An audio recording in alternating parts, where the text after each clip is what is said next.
They called him broken. They called him useless. A forgotten war dog with scars too deep to heal, until one man saw something no one else did. This is the story of Axel, a discarded soldier who found purpose again, and a wounded Marine who found redemption through love, faith, and loyalty. Together, they transformed not only their lives, but an entire community. If you believe in second chances, in miracles wrapped in fur, share this story, comment your thoughts, and subscribe for more true stories of hope. Comment amen if you believe God still works through the loyal and the lost. May He bless every heart watching this. The morning sun had barely broken through the steel-gray clouds hovering over Colorado Springs when the wind picked up across the prairie, slicing through the stillness like a whisper of something unresolved. It was early March, and the air outside still carried the sharp bite of winter's last breath.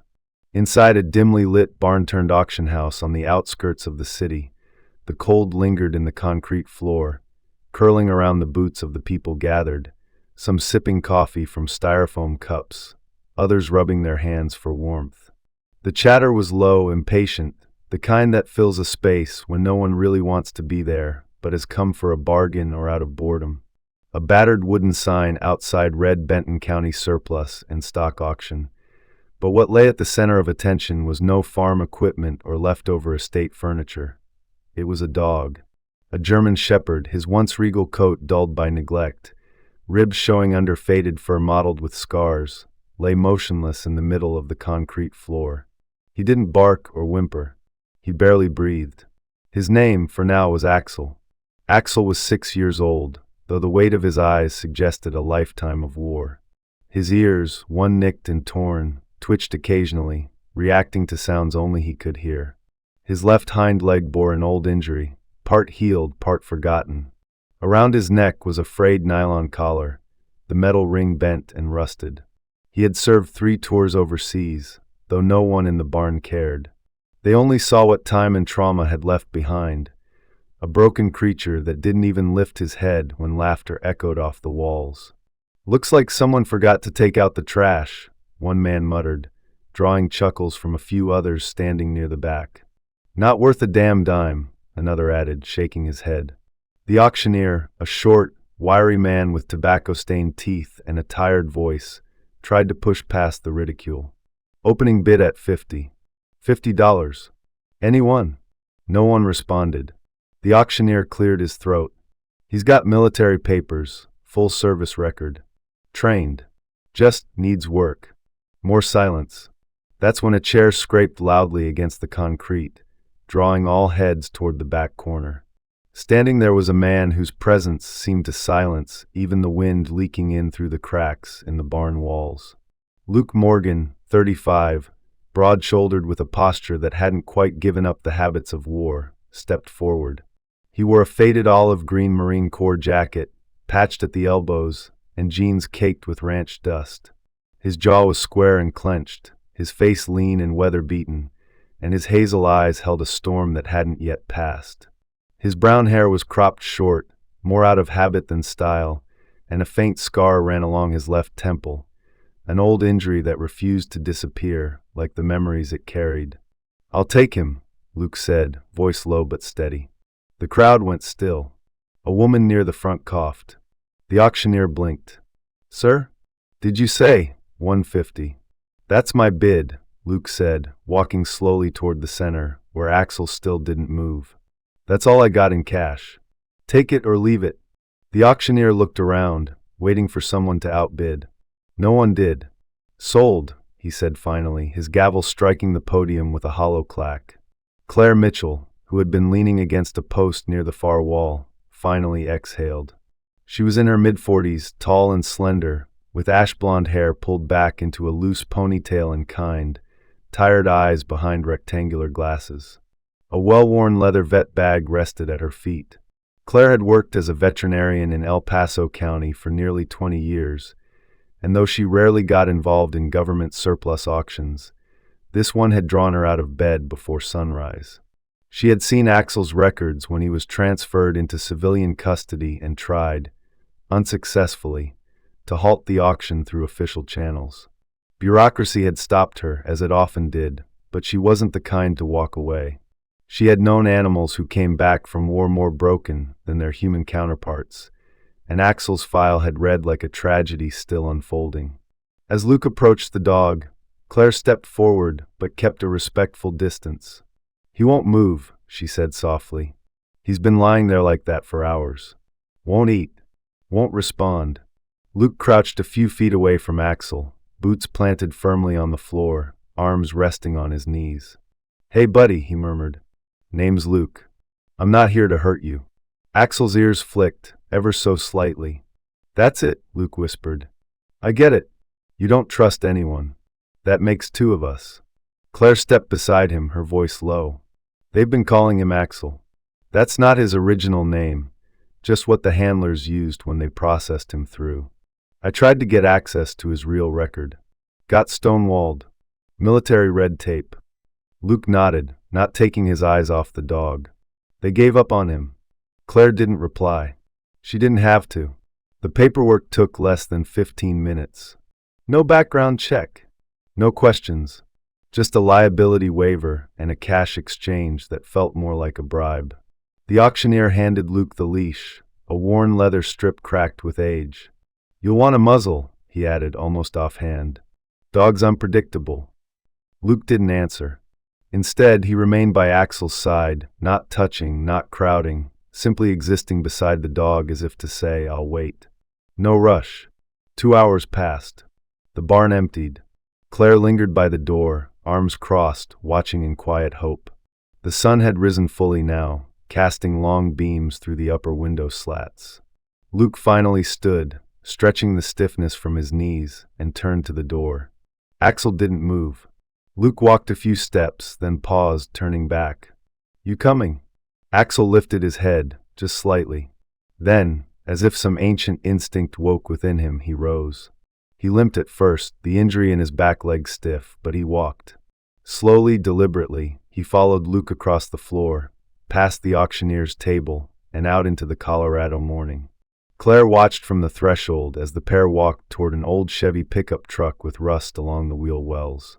She didn't speak, didn't wave, just whispered to herself, "Good luck," unsure if the words were meant more for the man or the dog. Neither of them turned back. The drive back to the ranch cut through the flat, wind-blown outskirts of Colorado Springs, where the snow had recently melted and left the fields in a patchwork of mud and brittle grass. The truck rumbled steadily along the cracked county road, its old engine humming beneath Luke Morgan's calloused hands. In the passenger seat, Axel didn't sit so much as brace himself, his body tense and angled toward the door, eyes locked on the passing landscape as if trying to calculate an escape route. His paws were pressed into the worn floor mat, claws twitching with each bump. Luke didn't try to talk.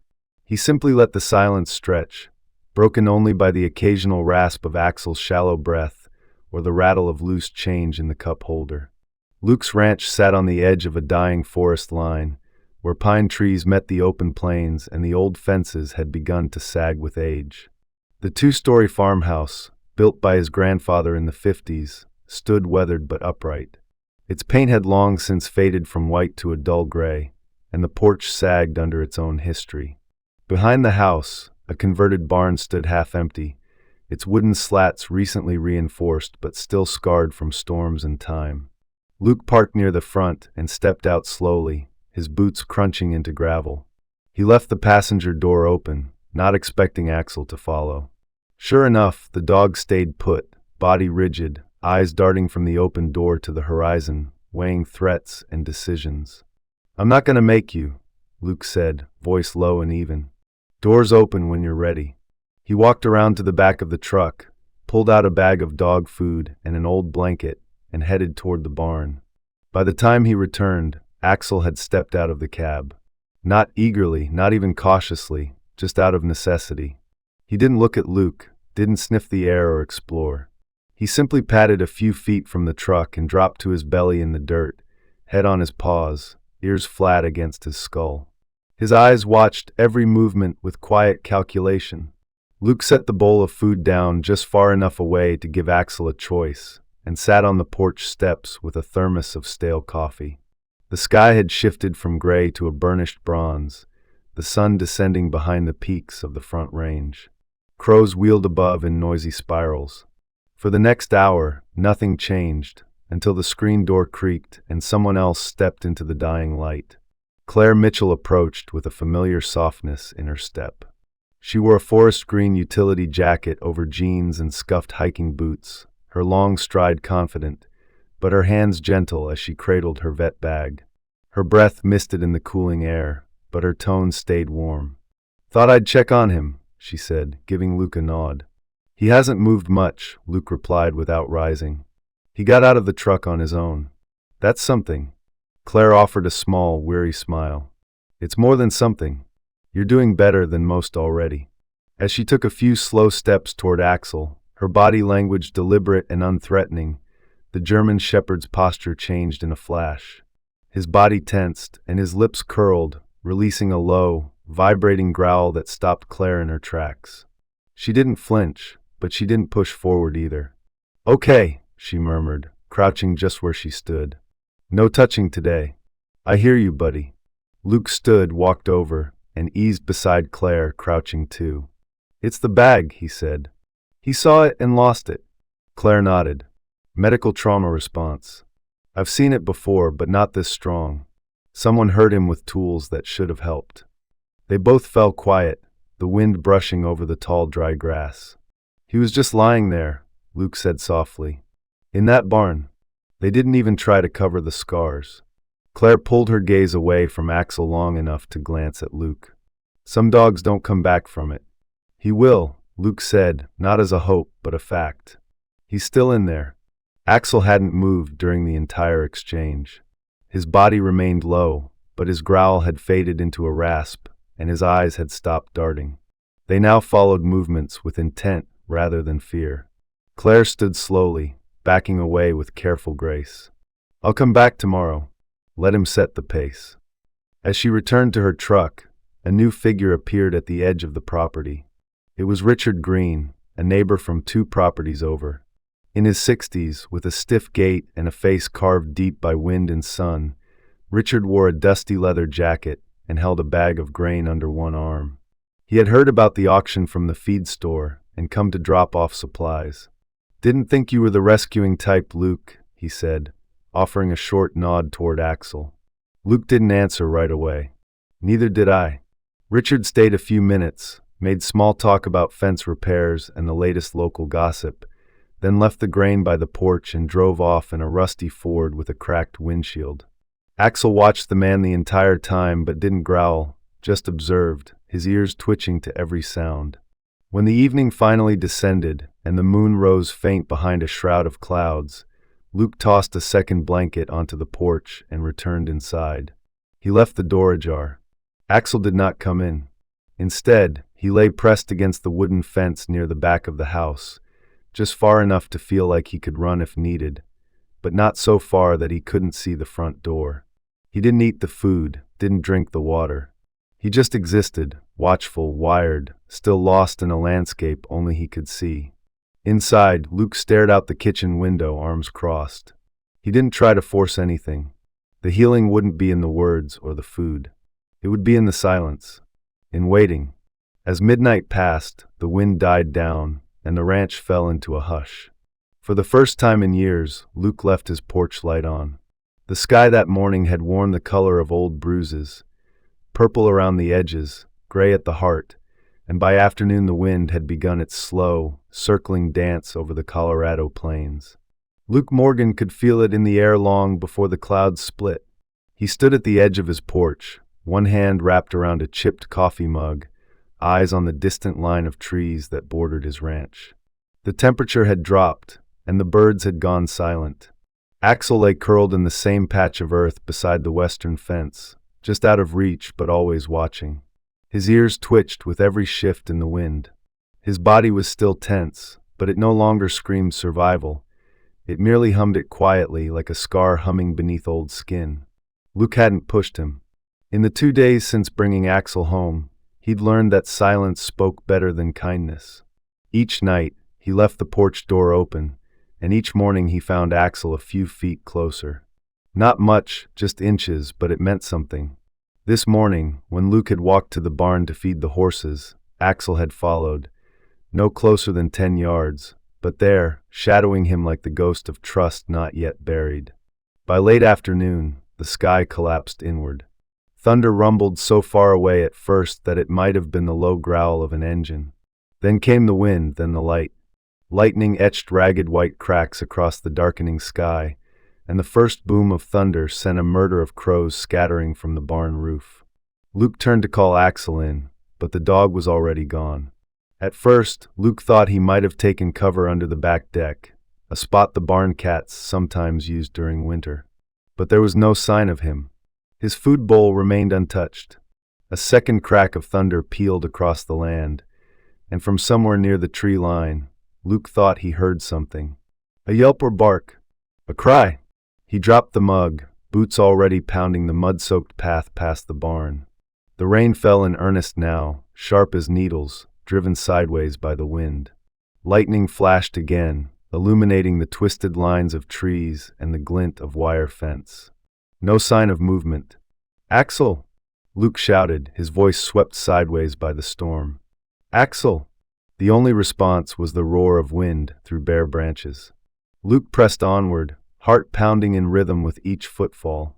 He climbed the fence, soaked to the bone now, boots sloshing in water that pooled and spilled across the uneven field. The forest loomed ahead, thick with the scent of wet earth and pine. He found Axel nearly a mile in. The dog was wedged between two slabs of stone near a shallow ravine where runoff gathered into a muddy stream. His body was pinned low, tail tucked, and every muscle pulled tight as bowstrings. His head jerked toward Luke, but his eyes were wild, not in recognition but in terror. He didn't growl. He didn't bark. He trembled. Luke didn't move closer. He just dropped to the ground, panting, water dripping from his hair into his eyes. His coat clung to his arms, his jeans were stained dark with mud, and every breath felt like gravel scraping inside his chest. "I know," he said finally, voice hoarse but calm. "I know what it sounds like." Axel didn't react. "The first time it happened to me was in Fallujah," Luke continued, brushing his wet hair back. "It was 2007. Mortar hit a building half a block away. Just sound at first. Then everything went sideways." He wasn't sure why he kept talking. Maybe it was for the dog. Maybe it was for himself. Either way, he didn't stop. Your ears ring for hours afterward. You breathe like your lungs forgot how. And the worst part, you keep waiting for the next one. It doesn't come, but your bones still flinch. Axel blinked. His eyes, though still frantic, flicked toward Luke's face. "I couldn't save them," Luke said, staring into the dark of the ravine. "Not all of them. Some days I still smell the smoke. And when the wind blows just right, I hear screaming that's not even there." A pause. "You think I don't see it in your eyes? That you're the only one who freezes when it gets loud?" His voice softened further. "I'm still frozen too." Axel shifted, barely.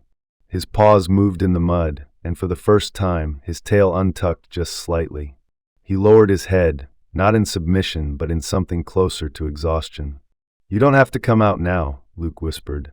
"Just let me be here." They stayed that way for a long time. Rain ran in rivulets down Luke's neck. Axel's breathing slowed, and the whites of his eyes faded back into amber. When the storm softened to a whisper, Luke stood. He didn't offer his hand.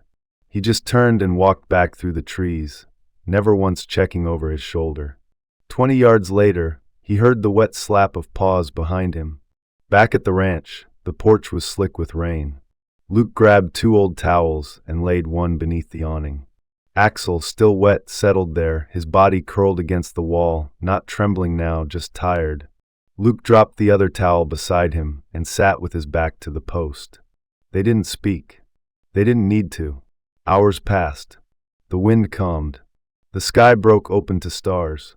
Luke stood to stretch, his bones groaning in protest, and moved inside to prepare food.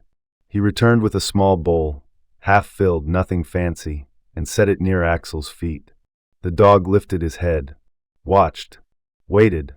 Then, with the kind of slow, deliberate movement born of immense caution, Axel sniffed the bowl, then took the first bite he had accepted since arriving at the ranch. Luke smiled, not triumphantly but quietly. The kind of smile that recognized the significance of small victories. That night, neither slept inside. Luke laid an extra blanket near the door and leaned back against the porch railing, watching the outline of the dog shift beneath the stars. He hadn't won trust, but the gate had opened. The next morning arrived draped in silence. No crows, no wind, just a hush over the Colorado plains as if nature itself was holding its breath. The sky was overcast, not stormy, but dull, like the quiet after grief. Luke stood barefoot on the porch steps, a cup of black coffee cradled in both hands, his gaze resting on Axel, who lay stretched out along the fence line, closer now than he'd ever been. The German shepherd's chest rose and fell steadily, ears alert but not rigid. He had eaten again that morning, without hesitation, and while he still hadn't entered the house, Luke no longer expected him to, not yet. Claire Mitchell's truck pulled up just past 9, kicking dust from the gravel drive, though the rain 2 nights prior had settled most of the loose earth. Claire stepped out, dressed as she always was, utility pants tucked into boots, a tan fleece under her faded vet jacket. Her hair, ashy blonde, was tied back today in a tighter bun than usual, and her expression was unreadable. She moved with the focus of someone who had seen too much and internalized even more. Her vet bag was slung over one shoulder, but in her other hand, she carried a thick manila envelope, its edges worn and stamped with military insignia. Luke noticed the difference immediately. "You look like you haven't slept," he said. Claire handed him the envelope without greeting. "I got a call from someone I used to serve with. He's at Joint Base Lewis McChord now. He remembered the dog from a report I flagged a year ago. Pulled some strings." Luke opened the envelope and scanned the top sheet. His brows pulled together. "Ranger K, 9 Bravo 11. "That's his real name," Claire said. "Bravo for short. Assigned to Special Operations Command. Syria, 2018 through mid-2020. Luke looked toward Axel. The dog had lifted his head at the sound of Claire's voice, but made no effort to move. Claire continued, 3 commendations. 2 confirmed rescues. Final handler of record, Major Preston Hale. Luke's eyes sharpened. "I know that name. There was an inquiry. There still is. The Department of Defense buried most of it." She pointed to the second page. That section there blacked out. 6 months missing from his deployment history. Luke flipped the page. Half of it was redacted, entire paragraphs concealed beneath thick black marker. "They erased him," he murmured. Claire didn't answer. She crouched a few feet from Axel, placing her bag beside her slowly. "I've been thinking about his reaction the other day, when I tried to examine him. It wasn't just fear. It was memory." Luke crouched beside her. "What kind of memory?" "Medical trauma. There are ways they restrain dogs during enhanced training. Needles, electric prods, sedation when they don't comply." Her jaw clenched. It wasn't a reaction to a person. It was to the tools. Luke didn't speak for a long time. The quiet between them was heavy, but not empty. Finally, he said, "So what do we do?" Claire reached into her bag and pulled out a portable scanner, small, handheld, with a soft blue light at the tip. "We check for tracking implants. Some dogs from classified units were tagged, off the books. If he has one, it could explain a lot." Axel growled as the scanner beeped to life. Not loud, not threatening. A warning. Claire set the scanner down. "I won't push him, but I need to know if he's being monitored." Luke stood and walked over to Axel. The dog didn't retreat, but he watched Luke's every step. Luke sat cross-legged beside him, not touching, not speaking right away. Just being there. Eventually, he reached into his coat pocket and pulled out a strip of jerky. He held it out, open palm. Axel sniffed, then took the offering gently. Luke didn't react, didn't make it a reward. Only after a few minutes did he reach out, slow and deliberate, and brush the fur at the side of Axel's neck. There was a bump. Small. Hard. Not a collar tag. Not scar tissue. Luke looked back at Claire. "Here." She approached carefully, her tools already in hand. He'll need to be sedated for removal. If we try to cut it out while he's alert, we'll re-trigger everything. I can't hold him down, Luke said. You won't have to. Claire loaded a mild sedative into a tiny syringe. This one acts fast, wears off fast. It's not for restraint, it's for clarity. She knelt close, let Axel sniff the needle before she ever made contact. The dog didn't react at first, then let out a low, confused whine. But he didn't bolt. He didn't bare teeth. Claire whispered soft reassurances, and with Luke gently placing a hand on Axel's flank, she injected the dose. Within moments, Axel's body relaxed, not limp but at ease. Claire made the incision with precision, working quickly. Within minutes, she pulled out a tiny glass capsule, the size of a grain of rice, and dropped it into a metal container. Luke examined it. It's military. Serial number etched. I'll run it through my contact, Claire said. But this confirms he was being tracked, which means someone knew where he was, even after discharge. They watched Axel as the sedative began to wear off, his breathing steady, eyes flickering open. He made no move to retreat. Instead, he rolled onto his side and blinked slowly at Luke. For the first time, Luke reached out without caution and laid his hand on Axel's shoulder. The dog didn't flinch. Claire stood. You earned that moment. Luke nodded, but didn't look away from the dog. As Claire packed her tools, her phone buzzed. She stepped aside to answer and returned a few minutes later. Her expression changed. That chip was registered to a defunct training division out of Fort Bragg, she said. The same one Major Hale operated under before he was transferred and later dismissed. It was never officially decommissioned. Luke stood, brow furrowed. So they kept monitoring dogs even after retirement. Claire's voice dropped. Or they never intended to retire them at all. The wind had picked up again, brushing the tops of the grass. Axel stood slowly, walked to the edge of the porch, and looked out toward the distant tree line. I think he remembers, Luke said. Claire nodded. The question is, what exactly did they do to make him forget? It was a Saturday morning softened by sunlight, the kind that warmed the porch wood and made the dust in the air seem almost golden. A gentle breeze moved through the prairie grass, carrying with it the earthy scent of pine and distant rain. Luke was out by the barn, mending the east fence, his sleeves rolled up, sweat lining his brow. Axel was nearby, not guarding but lingering, pacing the perimeter with quiet precision like a soldier without orders, alert but calm. A long, narrow sedan crept up the gravel road, its engine nearly inaudible over the rustling wind. Luke didn't notice at first, not until Axel stopped and turned, ears high, body motionless. When Luke followed his gaze, he saw the car parked at the edge of the ranch's drive. A woman stepped out, shielding her eyes from the morning sun.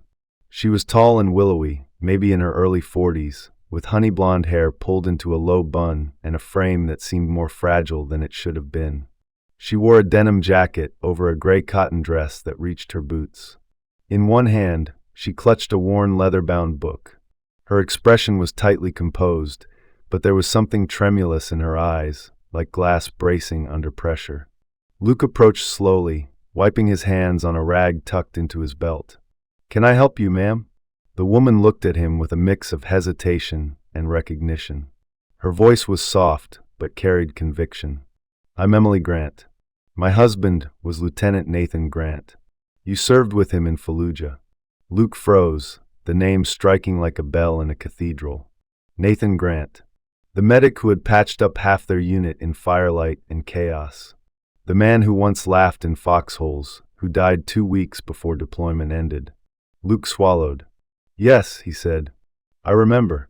Emily nodded and glanced over Luke's shoulder, at Axel, who now stood beside the porch, his head tilted, watching her with unusual stillness.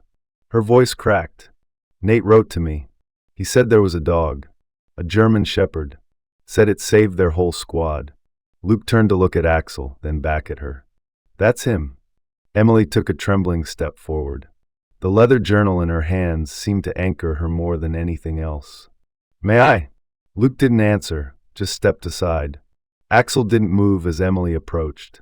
She crouched slowly in front of him, careful not to make sudden motions. Her breath hitched, but her voice was steady. "You remember me, don't you?" she whispered. "He said you watched over him while he worked on the wounded. That you dragged him out when the IED went off. He said your ears caught the hum before the explosion.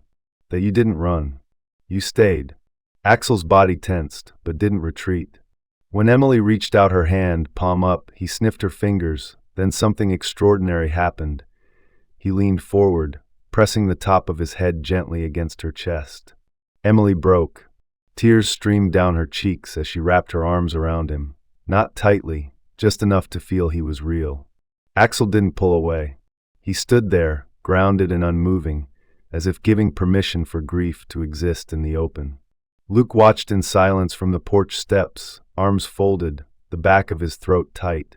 After several minutes, Emily pulled back and stood, wiping her face with her sleeve.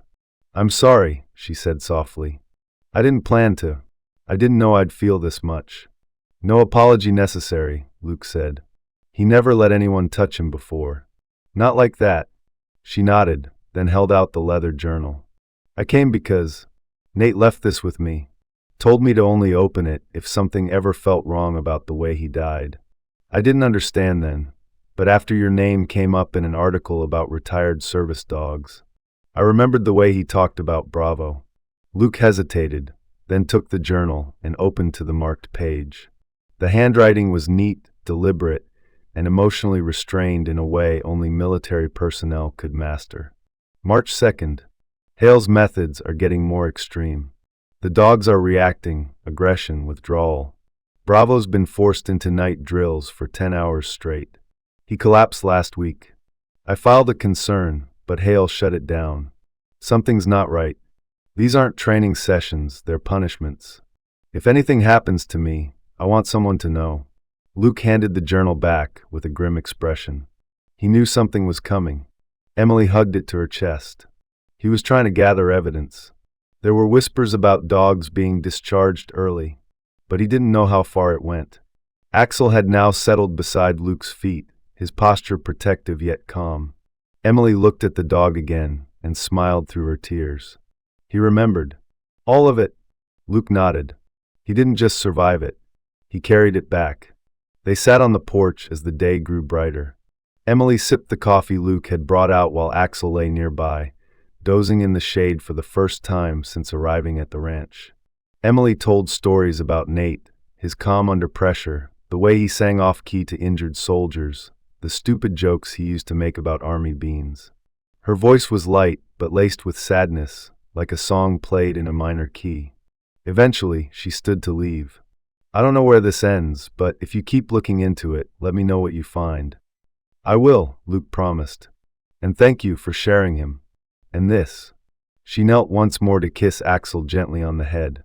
"You're still his legacy," she whispered.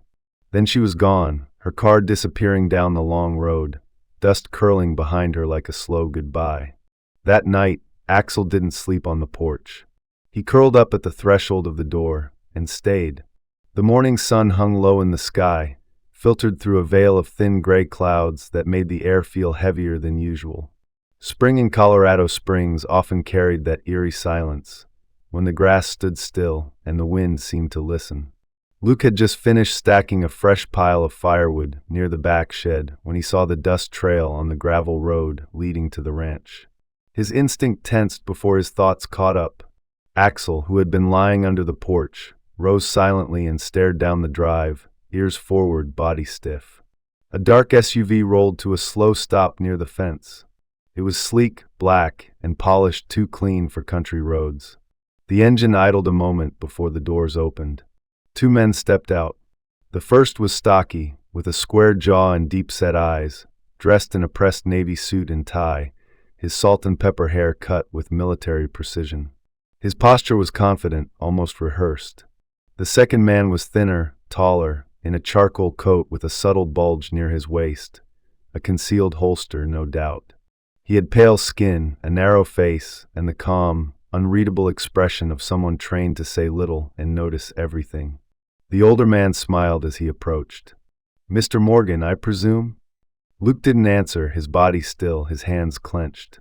"You are?" "We're with Horizon Risk Management," the older man said, producing a card with a subtle metallic sheen. "Name's Mr. Grayson, and this is my associate, Mr. Lott. We handle specialized recovery for private clients." He tilted his head toward Axel, who stood unmoving between Luke and the men, tail low but eyes sharp. "We're here about the dog." Luke's eyes narrowed. "He's not for sale." Grayson's smile never wavered. "It's not a question of price, really, though we're prepared to offer a generous sum, $10,000 for his safe transfer. Cash. No questions asked." Lott opened a briefcase, revealing neat stacks of bundled bills. Luke didn't look at them. "That's not why he's here," he said, voice hardening. "He's not a commodity." Grayson nodded slowly and closed the briefcase. "Understood. Still, dogs with that kind of background tend to attract certain interests. If you change your mind, don't wait too long." His tone was casual, but there was weight beneath the words. Before turning, he paused, adjusting the cuff of his jacket. "Sometimes things get complicated. We'd hate for you or your property to become involved in anything you don't understand." With that, the two men returned to their SUV and drove off, kicking up a haze of grit behind them. Luke stood in the yard long after the vehicle disappeared. That night, the wind picked up again, but this time it carried more than weather. Luke sat at the kitchen table with a single lamp on and an open laptop before him. Claire had forwarded military documents from a confidential server, but it was the subject line of a new email that made his blood go cold. "Confidential re. K9 unit do not ignore." The message was from someone named Agent Ramirez. Luke clicked it open. The contents were brief and direct. "Mr. Morgan, you are now in possession of an asset considered vital to an ongoing federal investigation. Axel, Bravo 11, was part of Project Sentinel, a covert training and enhancement program involving experimental behavior modification in military K9s. The program was disbanded after a whistleblower report. All dogs were ordered euthanized. Bravo 11 is the only confirmed survivor. We believe private contractors tied to the original operation are now attempting recovery. By any means. You and the dog are not safe. Expect contact. Agent M. Ramirez, FBI Counterintel, Denver Field Office." Luke leaned back slowly, heart pounding. It wasn't paranoia anymore. It was real. Axel stood near the door, his body tense, eyes fixed outside. That night, without being told, he took position at the edge of the porch, scanning the darkness. No movement went unnoticed. When an owl landed on the fence post, Axel didn't flinch. When a squirrel darted past the barn, he shifted but didn't pursue. He was no longer resting. He was guarding. Around midnight, the porch light flickered and died. Luke replaced it silently, setting another by the window. The air had changed, not just outside, but between him and Axel. They were no longer just soldier and dog, or broken man and broken beast. They were bound now by the reality of what hunted them. The next day, Luke drove into town for supplies. At the hardware store, he picked up extra locks, motion lights, and trail cameras. The clerk, a balding man in his 50s named Hank, with oil-stained fingers and a friendly grin, asked casually, "Expecting company?" Luke gave a half-smile. "Something like that." On the way back, he made a stop at Claire's clinic. She stepped out of the back room, wiping her hands on a towel. Her auburn hair was tied back messily, and she wore thick-rimmed glasses that gave her an even more serious expression than usual. Claire wasn't just a veterinarian, she was a former Army medic, hardened by field trauma and bureaucracy. "You look like hell," she said flatly. "Appreciate the honesty," Luke replied. "Got a minute?" When he showed her the email, her face hardened. "They tried to disappear him," she said quietly. "Axel. That's why he reacts to medical tools. He wasn't treated, he was experimented on. Now they want him back." Claire nodded slowly. "And they'll escalate. They won't ask again." Luke nodded. "Then we prepare." It was past midnight in Colorado Springs, but the wind carried a strange tension as it whispered through the pine trees surrounding the Morgan Ranch. The moon hung low and blood orange above the barn, casting elongated shadows across the gravel paths and fencing.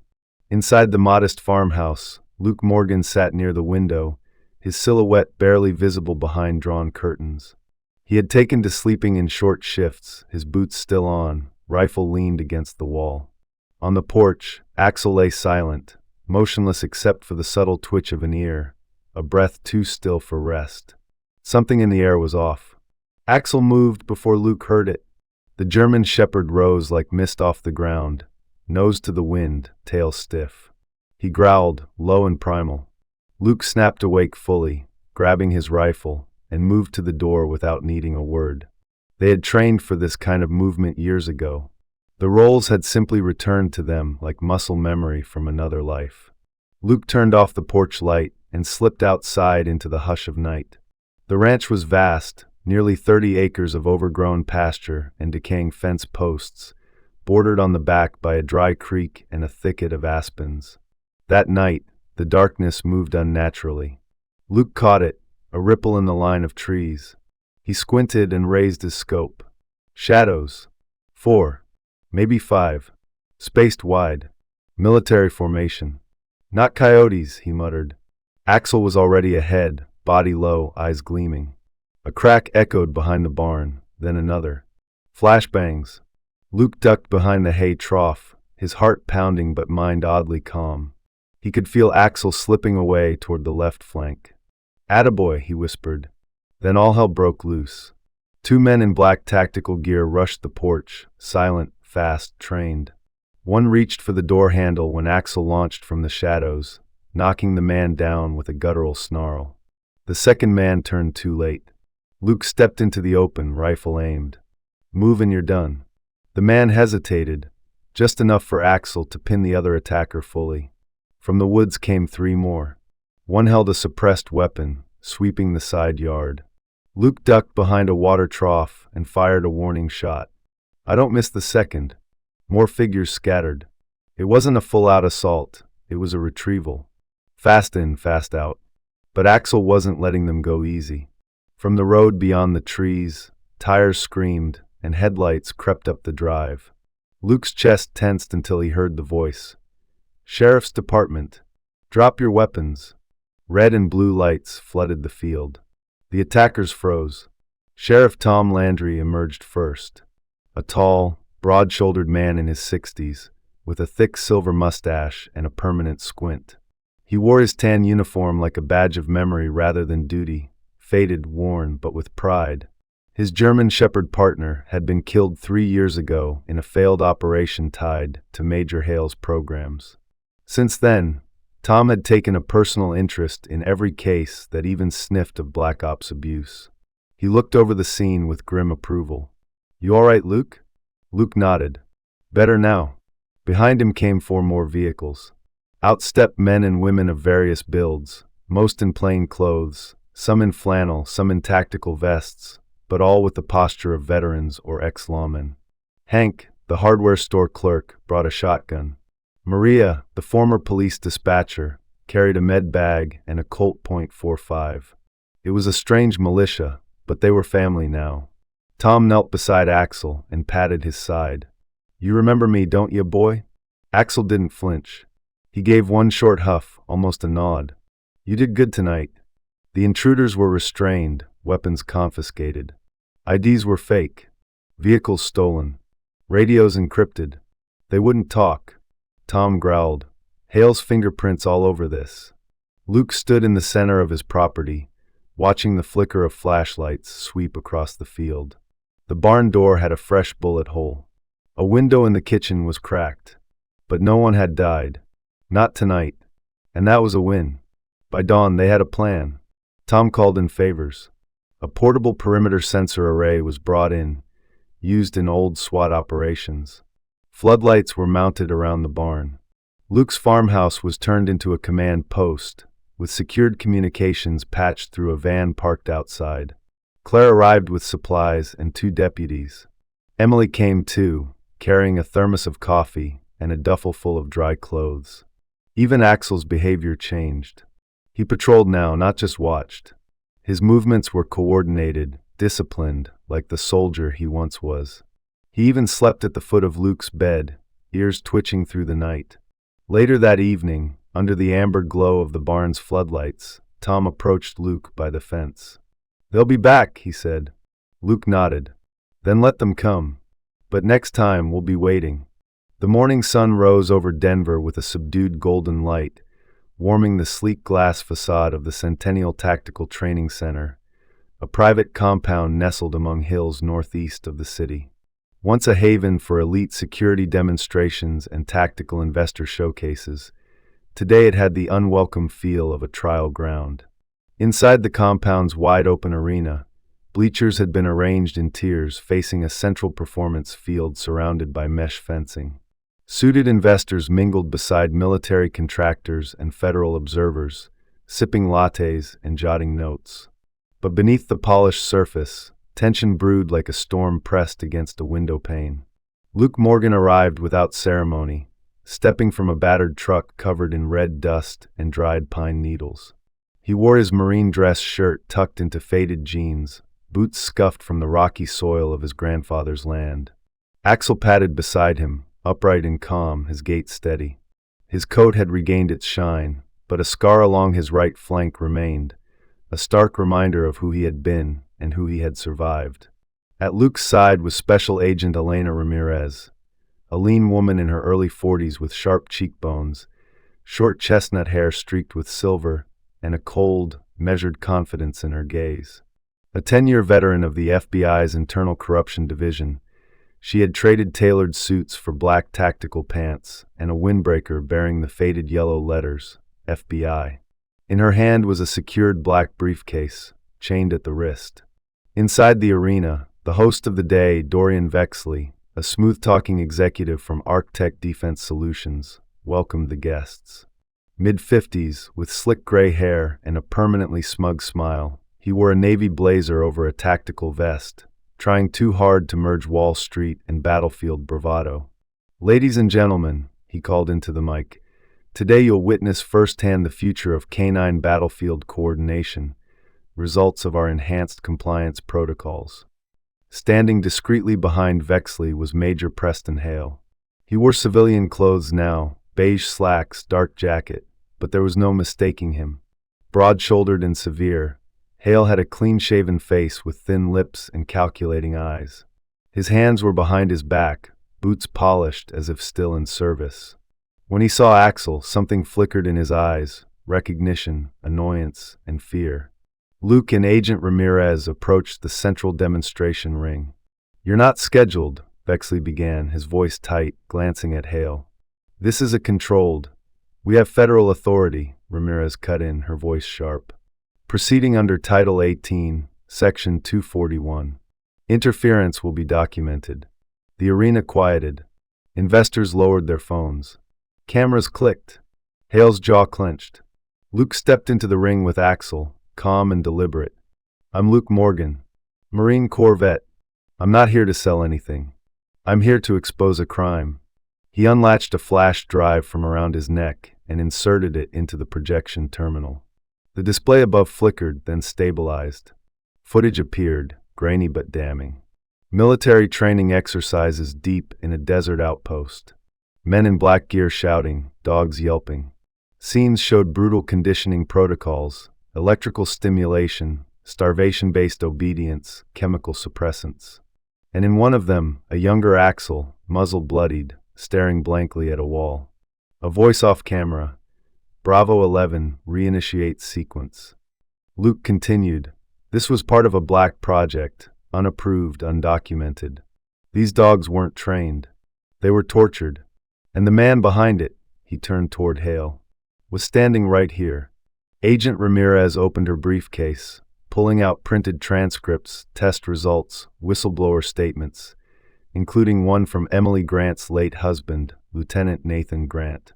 She passed them to a federal officer now flanking the bleachers. One investor stood up, face pale. Another grabbed his phone and walked quickly away. Then came the final piece. Luke pulled from his pack an object Axel hadn't seen in months. A slender metallic rod tipped with a glowing diode, one of Hale's old conditioning devices. He placed it on the ground. Axel stared. The crowd held their breath. Then Axel did not cower. He did not retreat. Instead, he stepped forward slowly, placed a paw gently on the device, and sat. Calm. Unshaken. Luke's voice cracked. He's not broken anymore. He remembers, but he's not owned by it. Before Vexley could retort, Ramirez signaled, and 2 federal agents stepped behind Major Hale. Preston Hale, you are under arrest for conspiracy, unlawful experimentation, destruction of federal property, and aggravated animal abuse. Hale didn't resist. He only whispered, You think this ends with me? It ends with the truth, Ramirez replied. As the agents led Hale away, the crowd erupted, not in applause, but silence. Something bigger than a demo had happened. Eyes turned toward Axel not with curiosity, but with reverence. Outside, as Luke walked back to his truck, a scuffle at the parking lot caught his eye. A small golden-furred puppy had escaped a careless handler's grip and bolted toward the street. Cars were moving fast, too fast. Before anyone reacted, Axel leapt from Luke's side, sprinting with purpose. He intercepted the pup just as it neared the curb, using his body to nudge it gently away. Then, Axel circled the trembling creature, barking low and rhythmic, guiding it back like a shepherd with lost sheep. When the pup reached its handler, Axel returned, slow and steady, his tail wagging once, just once. Luke knelt, resting a hand on Axel's chest. You did good, soldier. The wind was sharp that night in Colorado Springs, slicing down from the mountains like a cold whisper of warning. It carried with it the bitter scent of pine and something darker, something acrid and foul. The stars were veiled behind a sheet of thick gray clouds, and the streetlights flickered nervously, as if they too sensed the coming storm. At the northern edge of town, nestled behind a guarded gate and modest sign that read Fort Callahan Canine Division, RET, an old red brick facility served as a retirement home for military dogs no longer on active duty. Among its quiet residents were those with scars, limps, cloudy eyes, and until tonight, peace. Just after 11:45 p.m., the night watchman, an older veteran named Bill Trevors, smelled the smoke. Bill, 62, with a wiry frame and snow-white beard, had once served as a handler in Panama. He walked with a limp from a bad parachute jump and still wore his faded army cap proudly, always slightly askew. When he opened the rear door of the kennel compound, the smoke hit him full in the face. His voice broke with urgency as he grabbed the landline, but the flames were already dancing up the walls of the east wing. Meanwhile, Luke Morgan had been asleep on the couch of his cabin, a book still resting on his chest, when the emergency alert buzzed through his phone. His heart dropped as he read the message. Fire reported at Fort Callahan Canine Wing compromised. Axel, already awake by the window, gave a low whine. The pair were in the truck within minutes, tires skidding on the gravel, headlights carving paths through the dark. Luke's knuckles were white against the steering wheel, his thoughts racing. That place, those dogs, they were like him and Axel. Wounded warriors given a final home. Who would do this? They weren't the first to arrive. Fire engines screamed against the night as volunteers formed a human chain, attempting to douse the flames and herd out the panicked dogs. But the fire had grown quickly, too quickly for something that had supposedly started from an electrical fault. Claire Mitchell stood outside the west fence line, eyes red from smoke and emotion. She wore a dark hoodie pulled over her blonde hair and thick gloves. Her face, usually calm and composed, now trembled. "Two are still inside," she gasped when Luke approached. The older German shepherd, Hunter, and a young Malinois pup named Rico. They're trapped near the boiler. Axel didn't wait for a command. He charged forward, weaving between the rescuers, tail low, ears alert. Luke shouted, "Axel, wait!" But there was no stopping him. Through the choking smoke and falling debris, Axel moved with the uncanny precision of a trained warrior. The inside of the kennel was chaos, flames licking the rafters, cages distorted by heat, and the floor slick with water and ash. He found Hunter first, the elder shepherd pressed against the far corner, unable to move, one paw twisted under a fallen beam. Axel barked, nudged, pulled, but the older dog could not stand.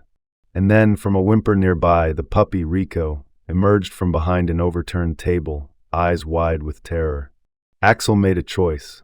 With effort, he pushed the beam just enough to free Hunter's paw, then nudged Rico forward, shielding the pup with his own body. Step by step, he guided them both toward the exit, even as the smoke clawed at his lungs and the heat blistered his pads.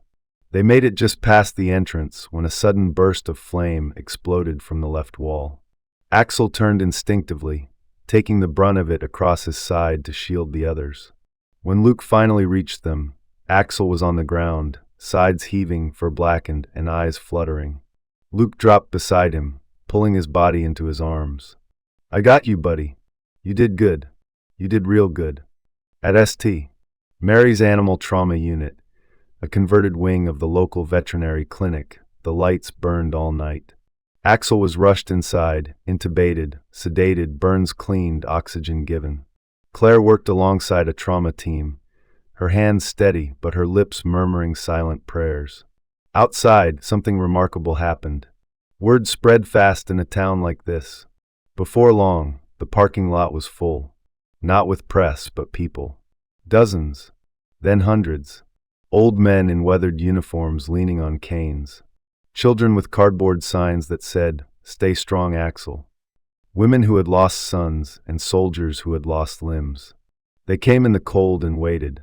Sheriff Tom Landry arrived with his patrol, not in uniform, but with his late partner's collar in his hand, a silent offering of solidarity.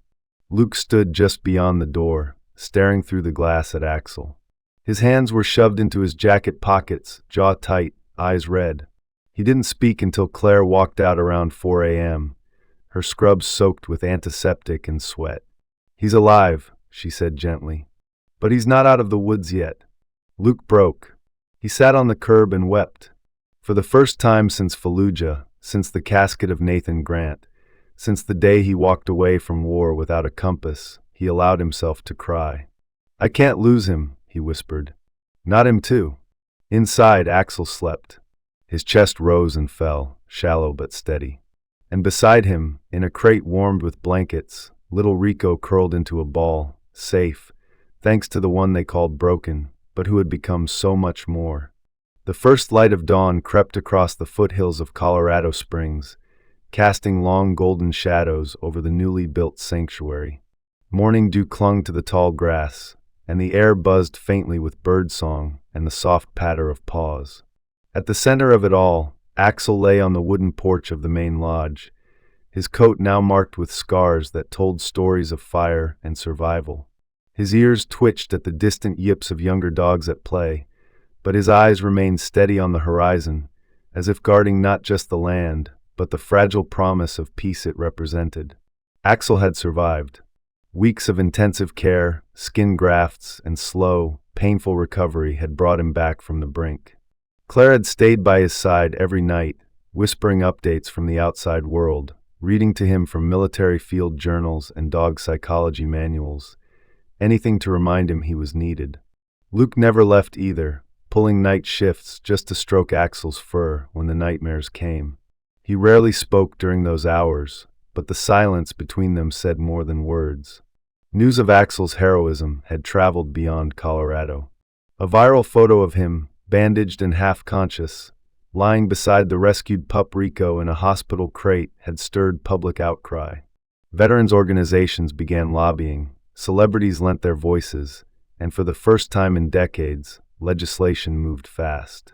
Within 2 months, the United States Armed Services Canine Welfare Act was passed, a binding law mandating psychological rehabilitation, protection, and lifelong care for retired K-9 units. It was Claire who first proposed the sanctuary. Valor Haven, she called it, a place where both veterans and military dogs could heal together. She envisioned a campus of cabins nestled in pine groves, with trails, therapy centers, and wide open fields. Luke offered the land, his father's old ranch, long unused, reclaimed from overgrowth. Emily Grant, with her calm wisdom and gentle drive, came on board with a vision of her own. A memorial wing named after her late husband, Lieutenant Nathan Grant, to serve as a library, museum, and learning center for military families and trainers. By spring, the project was complete. Dogs arrived first, some limping, some fearful, some just old and needing rest. Shadow, now permanently retired, took to patrol at the edge of the fence line, but only when the moon rose. He'd become the silent guardian, respected by all. Axel, however, took on a more nuanced role. Axel didn't run or bark much anymore. His body still bore the stiffness of burns, and his breath wheezed slightly in cold air. But what he gave was more important. He became the soul of the sanctuary. When a young female Belgian Malinois named Naira arrived, shaking and biting at her leash, Axel didn't approach. He simply lay at a distance and waited. On the third day, Naira crept closer, then laid beside him. A week later, she was playing fetch with a disabled vet named Joey who had lost a leg in Fallujah. And then there was Booker. Booker Hart was 27, tall, black, and built like a linebacker, with thick dreadlocks pulled into a tight bun. But his voice was soft, almost hesitant. A former Army Ranger, Booker had lost his hearing in one ear from a mortar blast and much of his confidence to guilt after surviving while his closest friend didn't.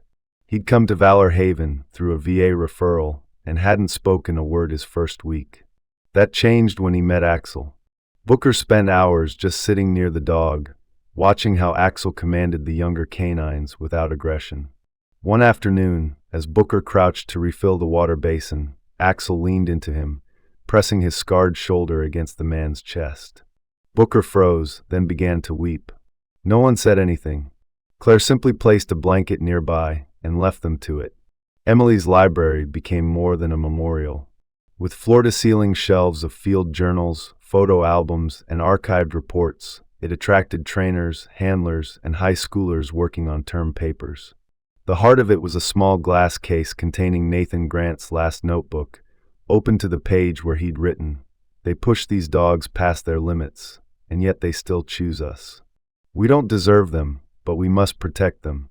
At the ribbon-cutting ceremony, Senator Diane Blanchard, a sharply dressed woman in her early 60s with silver hair pulled into a twist and sharp blue eyes, spoke before the crowd of veterans, journalists, and dog lovers. Let Valor Haven be the model for how we care not just for those who serve on 2 legs, but on 4. She paused, then smiled down at Axel, lying calmly beside Luke. Heroes, all of them. The sanctuary began taking on new programs: canine-assisted therapy for PTSD patients, job training for wounded vets, even a scholarship fund from Emily's side hustle, writing a memoir titled He Barked Once. As spring turned to summer, the land blossomed. Puppies chased butterflies near the creek. Former soldiers planted vegetables and built dog obstacle courses. Luke had taken up woodworking again, crafting custom collars and leashes to sell at the town's weekend market. His eyes, once hollow, now held light, especially when Claire walked by, smudged with dirt, a clipboard in hand, laughing at something Emily said. That night, as the sun dipped low behind the ridgeline, Axel remained on the porch. He didn't move when Rico, now a leggy teenager of a dog, ran past barking at a moth. He just watched, calm, steady, content. His eyes reflected the firelight flickering from the cabin window, where Luke and Booker played chess, and Claire made tea. For once, the warrior was at peace.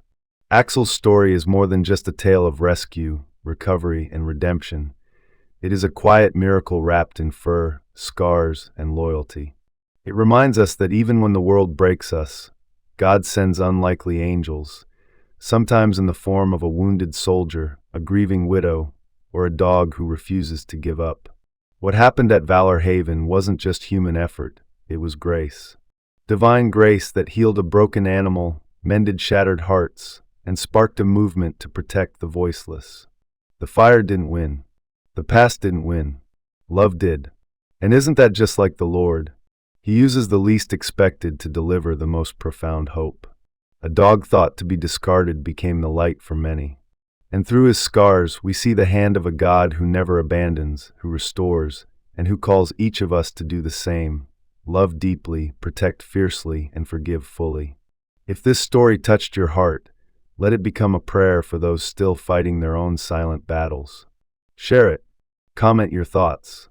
Subscribe to our channel so we can keep telling stories that honor life, love, and grace. Comment them in below if you believe God still sends protectors in fur and flesh, and may He bless you with peace, courage, and compassion in every chapter of your own story.